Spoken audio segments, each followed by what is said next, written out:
What's up, y'all? It's your girl Sakina, and I'm back with another review. This is my review for Belle Collective. This is season 2, episode 2. Baby, we pick up where we left off last week. Hold on, before I get into that mess, be sure to check us out today is Sunday, Tuesday night. Yeah, I was gonna say tomorrow, but Tuesday, I was on the right too. Tuesday night at 9:15 Eastern Standard Time for the Whether You Like It or Not panel.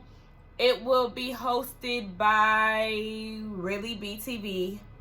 Just check the community tab, but I think it is going to be on Really B's channel this week.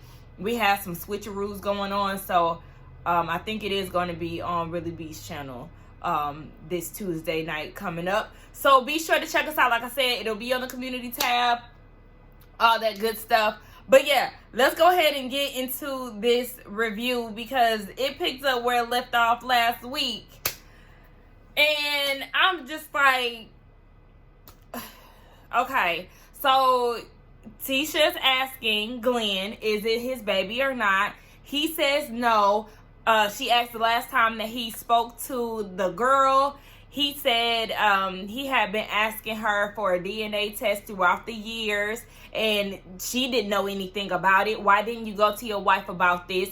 It just doesn't make sense to me because there's a potential child in the mix. She's just now finding this out. How long ago was this? Either 8 to 10 years ago. I can't remember the exact number. I want to say 8. I want to say 10. So we just gonna go with the 8 to 10 range. And then it's like, Tisha, the way that you're moving it's as if you're gonna take him back. So I mean, you already said last week, if it is his baby, you're gonna want to take care of it. And then you're speaking with him now, and you're like, the only way we can live under the same roof is if your actions match your words. He out there trying to muster up a tear that he cannot seem to find. Like, because he's not genuine. She's sitting there pouring out her heart and saying all these things about you hurting her and all of this, and all you can focus on is her being back at home. You don't care about her and her feelings. You don't care about any of that.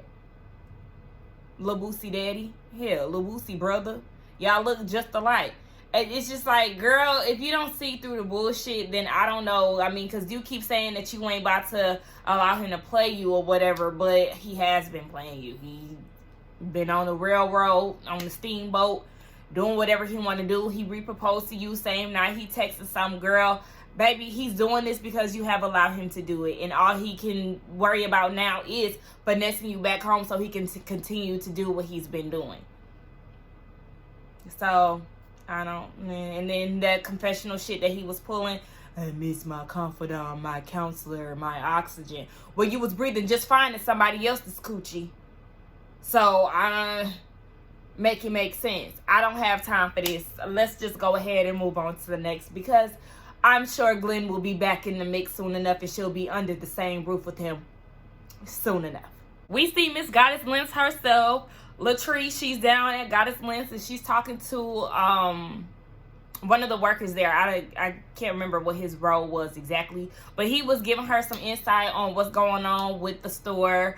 There is a water leak somewhere, I think they said, and the heat's not working. And at this point, she said that she's outgrown the building anyway, so she's looking to move elsewhere. So she calls Cliff and calls him down and tells him that there's some issues with the building that he needs to come fix. In the midst of that too, they're also selling out on wigs and all of that. So, business is booming, just like I said last week. It's just a normal thing for her. So when Cliff gets there, he grabs his wrench and then twists the pipe and fixes the issue. And then we see that he pulls down the thermostat, looks at some batteries, and then miraculously all of the issues are fixed. And I was like, was this made up? Because it did not seem that big of a deal. Luckily her husband is a contractor, and that's always a plus, because if something does go wrong, I work in the contracting industry, so I know how all of that comes to play, how expensive it could be, draining it could be, a headache it could be, all of that. So it's good to always have somebody on hand if you do know somebody personally, but it just seemed like this scene was real made up. I don't know. But she was talking about relocating, and for Cliff, he is really wanting her to get out the hood because that's where they're located. But in her confessional, Latrice was saying, baby, this is who made me. This area is what made me. I come from the hood. I want to get back to my people. I don't want to be out there in the burbs or wherever the case may be. She want to give back to the community that helped her business be what it is today, and inspire little girls to come into the store and say, if she can do it, so can I. And I totally understand that, because you know, a lot of people, they do get money and they leave the hood. And listen, sometimes that's definitely necessary, but you know, as far as her business goes, why not keep it in the community that helped raise her? So you know, sometimes you gotta leave the hood, but in other cases, be there, give back, do what you need to do. So then they start talking about the high tea that they had at her house that consisted of nothing of the tea sort, nothing of the high sort. I mean, high fashion, but like I said, I was the only one. When I was watching other people's reviews last week, they too thought that she was gonna put some CBD, some THC, some drops of something that's gonna, you know, get them lifted, but no, and then she didn't do none of that. But anyway, she was asking about that, and he was like, you know, when you get a group of women, it is gonna be some type of conflict, like it is what it is. And she said that she is on a good foot with Tisha, and they're building their friendship back up again. And Tisha invited her to a brunch, and she knows that Marie is gonna be in attendance. She said this year she is not taking Marie's crap. You know, Cliff seems to think that Marie is going to be ladylike, but Tisha said, nah, not Tisha, but Latrice said, nah, she gonna be real manly-like, and she ain't having that. She ain't taking none of her shit that's go around. But it was kind of weird when she was asking, do you think I should go? Like, I understand, do you think I should go because, you know, she might be on some bullshit. Marie might be on some bullshit, but it always gives that she's asking permission, and it's already, like, the age difference and the whole zaddy thing. It's like, girl, when you be doing stuff like that, it makes your relationship seem even weirder. But yeah, she gonna go ahead and go, but like I said, she ain't taking no shit from Marie. So then we get this thing with Tisha and Marie. Now Marie showed up looking like a Versace ambassador from the neck down, and then from the neck up, she looked like George Washington.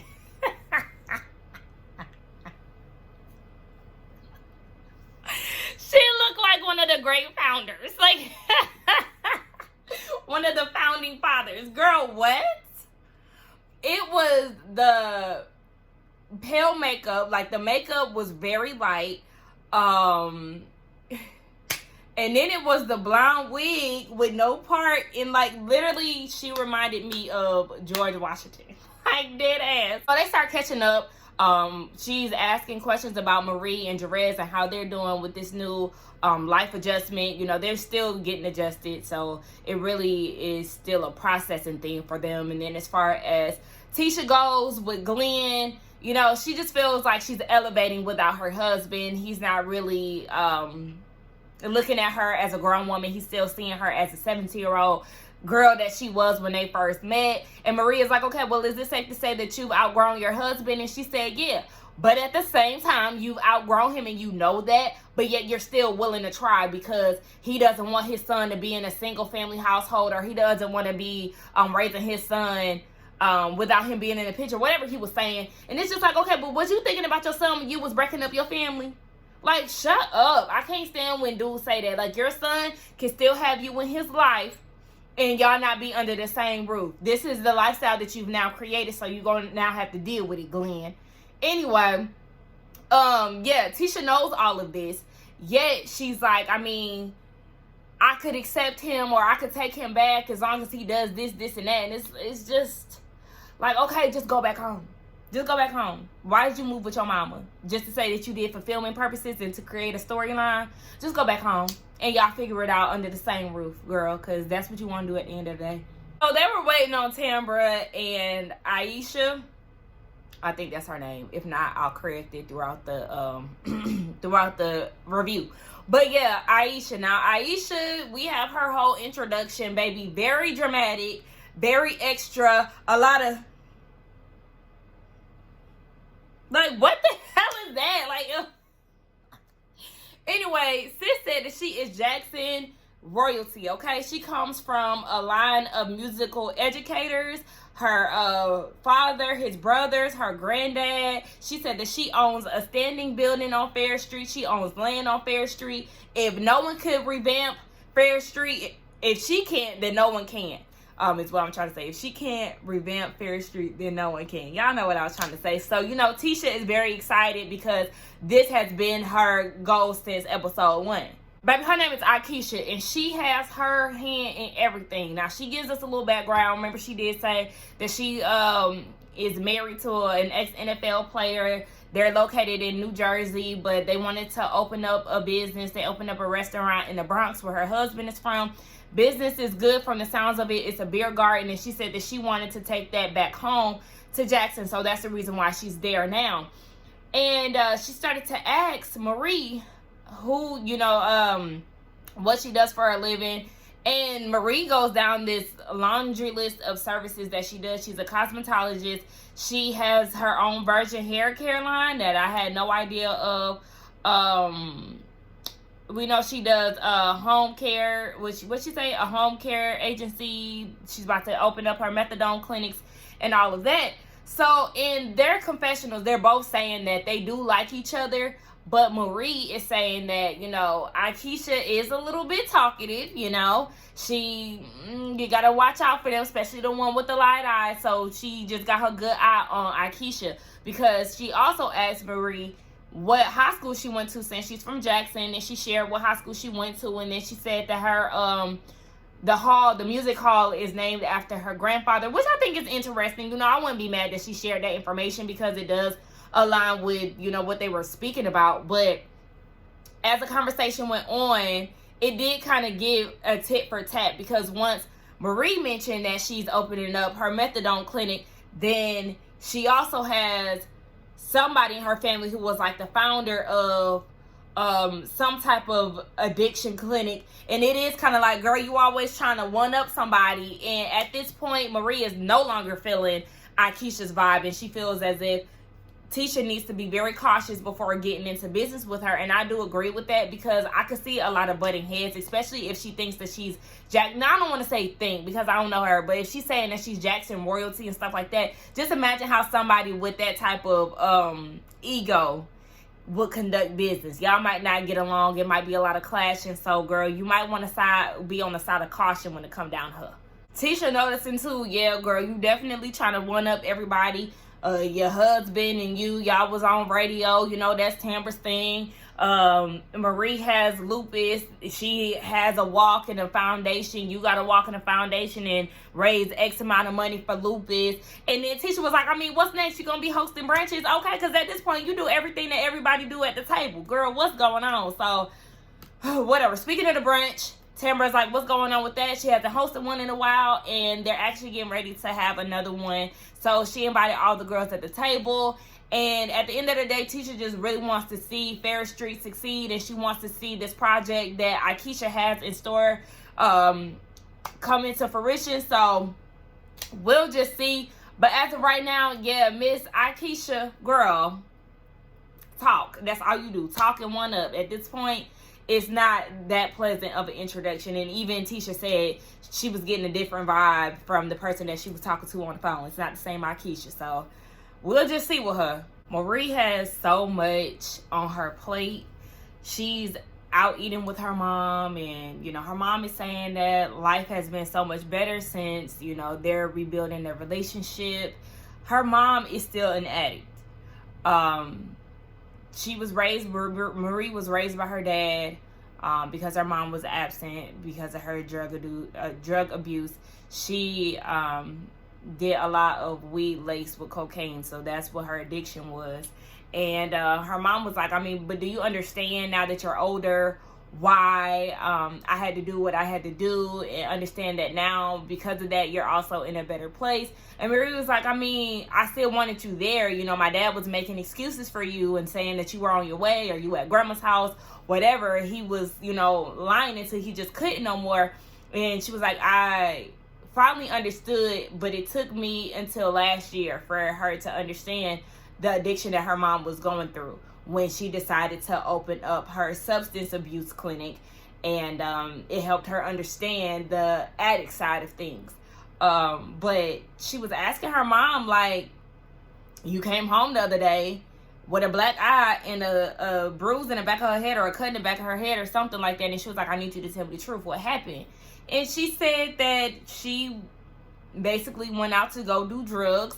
And something happened, obviously, for her to get a black eye and stuff. So at this point, Marie is, fearful. She's asking her mama when she's going to stop. Her mama is saying that she's going to stop. But she always heard this. She's been hearing this for years at this point. So it kind of is like, okay, girl, you don't even want to get help. But I'm very surprised that Marie would have her mom in the same household as her and her kids, on top of her grandchildren always being there. And then, obviously, she's getting into these situations with people.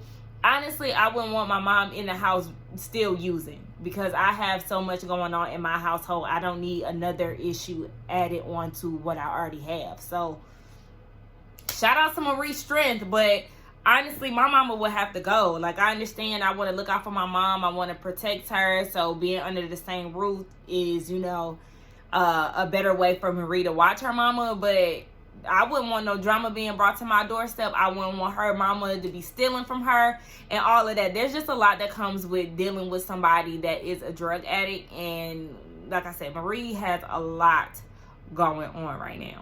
We get down to this brunch and Letitia looks amazing in her yellow. I like Marie's little outfit. I even like Akeisha's outfit too.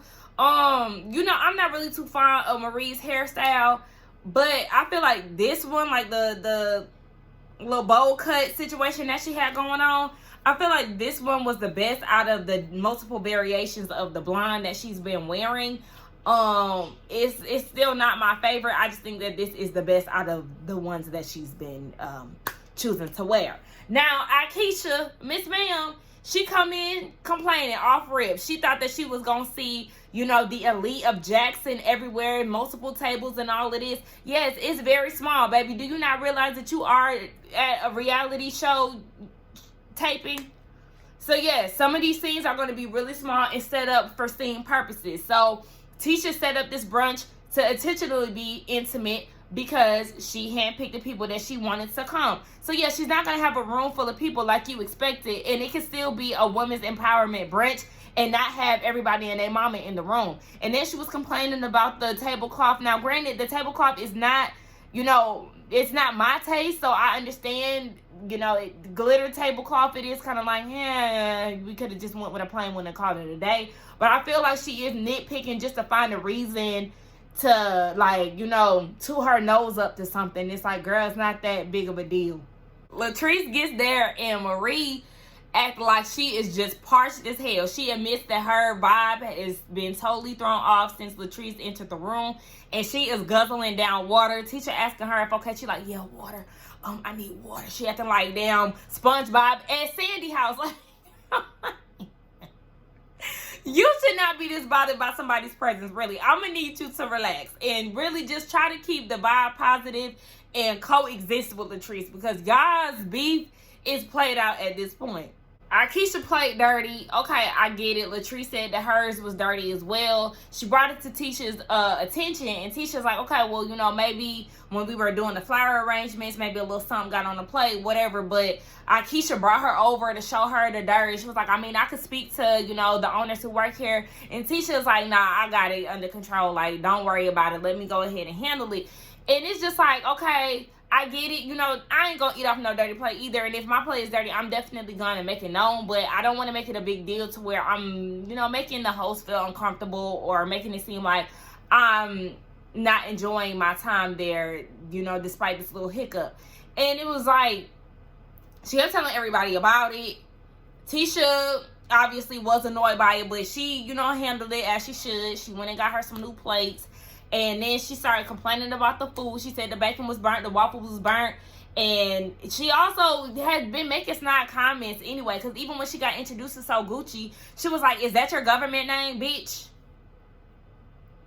I'm pretty sure we can all sum up that is not her government name, bitch. Like, at this point, I'm not really feeling her. She doing a little too much for my personal preference. Like, girl, just get up and go already. Do me a favor and head out. We learned that Mel, I was about to say her name again. Mel, Treese's PR behind Goddess Links and all of that. Tisha is singing her praises, and Mel is like, well, I'm also doing PR for Akeisha and, her property on Fair Street and all of that. So then they get into the topic of Fair Street and how Tisha had so many hiccups and, it's so good to know that Akeisha is doing her thing on Fair Street. She owns property and all of that.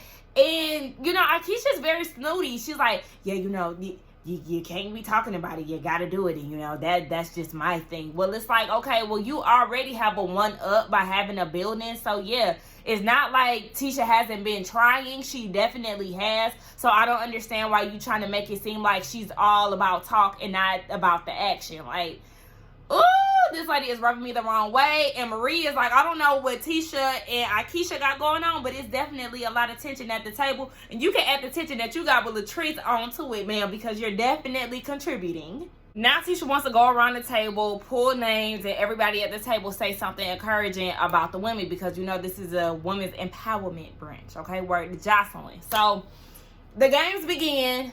Tisha pulls Mel's name first, and she's giving her praises and things. I love Mel. And I really would be interested in seeing her be a full-on cast member, but maybe that's not her preference or whatever. But, baby, start blending in that leave-in, baby, because it's poking out, and I don't like that, okay? So go ahead and get you a little wig brush or something. Brush it down, a comb or something. Blend that hair in, babe. Get you a closure or something.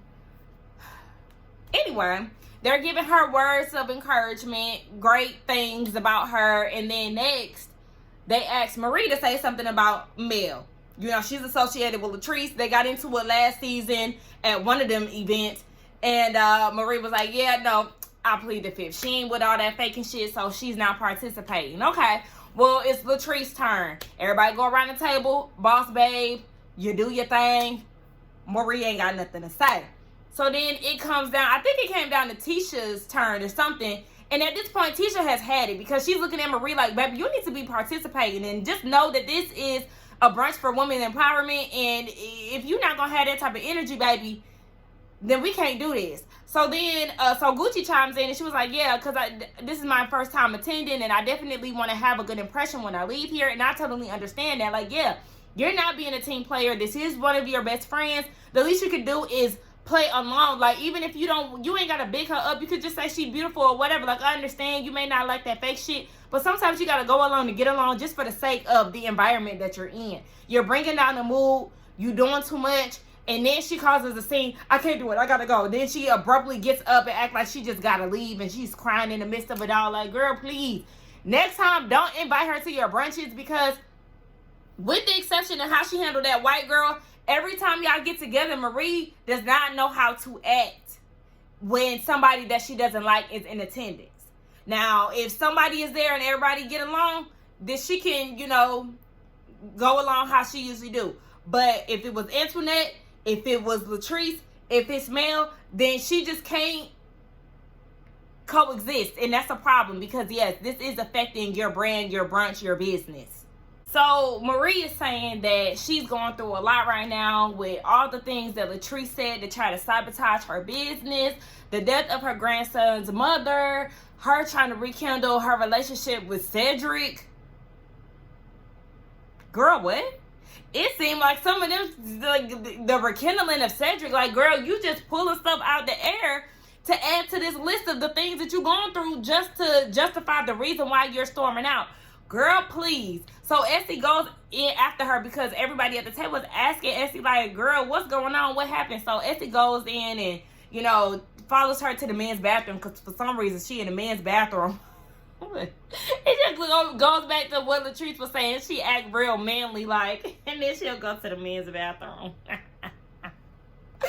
But anyway, she was saying she was dealing with a lot, and right now she's not up to it, trying to make nice with Latrice after all the things she said about her business. And you should not have came, because she said that, I will be faulted for, the brunch going the wrong way. And it's like, yeah, if you knew that you could not keep your composure, then you simply should not have come, because it's not a good look. It's not. And then you got people like Akeisha at the table that's like, what kind of women's empowerment brunch is this? And I can't believe this, because now Tisha is going to chase after Marie, and I'm left here with, I don't know, I forgot the name of her hometown, but, the name of Tisha's Town Posse crew and Belle. It's like, okay, and what's wrong with them? And what's wrong with them? Ain't you supposed to be empowering women, but you making it seem like it's an issue with the people that you're at the table with? Despite all the things that's going on with Marie, you could leave that over there. But what's wrong with the other women that you're sitting with? What's that? It's giving she thinks she's up here and everybody else is down here. I don't like her. So Gucci, I'm feeling her so far. But Miss Akeisha, with her ghetto ass name, she can be dismissed. Child, this is a mess at this point. Everybody wondering what's going on because they hear Tisha and Marie. They yelling in the bathroom. You can hear it out in the brunch. It's a lot because Tisha is frustrated because it's like, damn, you can't participate. The question was about me. You couldn't even answer it because of me. But Marie is so bothered by Letitia's presence. She don't even want to participate in anything. And she feel like she's saving the brunch because she left. No, you're adding more. It really is a damned if you do, damned if you don't situation with Marie, because if she would have stayed, the energy would have been draining, and then the way that she left caused more drama than needed to be. So it's like, girl, just don't show up next time. Just don't show up. You got the trees decided to move on to the head of the table, and they joking and all of that, but they hear all of the commotion. So then Tambra and some of Tisha's close friends, they decide to get up to see what was going on. So the friends go to the bathroom and they was like, y'all need to get up out of here because it's loud as hell. Like, do y'all not realize that y'all got a lot going on back here? And they was like, oh, no, we just talking. So Marie is saying in her confessional that the things that Latrice had supposedly said and was in cahoots with people, whatever, all the things that had been said about Marie's business had caused her to lose clients. And it was a big, part of her business that was a very big detriment. And I mean, I understand that you don't want to be associated with her because you feel like she's done X, Y, and Z to try to sabotage your business. But at the same time, look at how we was introduced to you, Marie. Season 1, episode 1, you came in there and you was pulling stunts and shows trying to sabotage Latrice's business by coming there with some messed up bundles. Remember that? I'm not saying that this is what you deserve. I don't even know if all of this is true or not. But also just keep in mind how you were trying to treat her and her business and trying to sabotage it on national TV. Just keep that in mind. So, child, now Tisha Now Tisha wants Latrice to come in and have a conversation with Marie. And in the midst of it all, Latrice is having a conversation with Etsy and trying to, get some type of something figured out. But Latrice is like, oh, now I don't really want to talk to her. But Tisha is begging her, like, please, just this one favor for me. I wouldn't do it. And that's simply because Marie is not in the right mindset to have a conversation with Latrice. And that conversation could easily go left. So I would say wait until temperatures are a bit lower than what they are, and they can hash it out. But really, I wouldn't really want to have that conversation. But they left us on it to be continued. I think it was a good episode. This introduction of Akeisha, I'm not feeling her whatsoever. Like I said, so Gucci she seemed real cool so far. It was weird to me that I'm thinking about it that Akeisha was like, now I'm sitting here at the table with the whoever posse and Belle, as if it was a problem. But Belle is working with you in your business, so that didn't make sense to me. Okay, y'all let me know what y'all thought about the episode, y'all first impression on Akeisha, all of that. We'll also talk about this episode on the Whether You Like It or Not panel. Again, be sure to check us out this Tuesday at 9:15 Eastern Standard Time. It will be hosted by Really Be TV, and all of that information will be on the community tab. Look out for it. I think it'll be up by tomorrow. So yeah, just check that out. Let's get down in the comments. Don't forget to like, comment, and subscribe to my channel, and I will see y'all in the next one. Bye.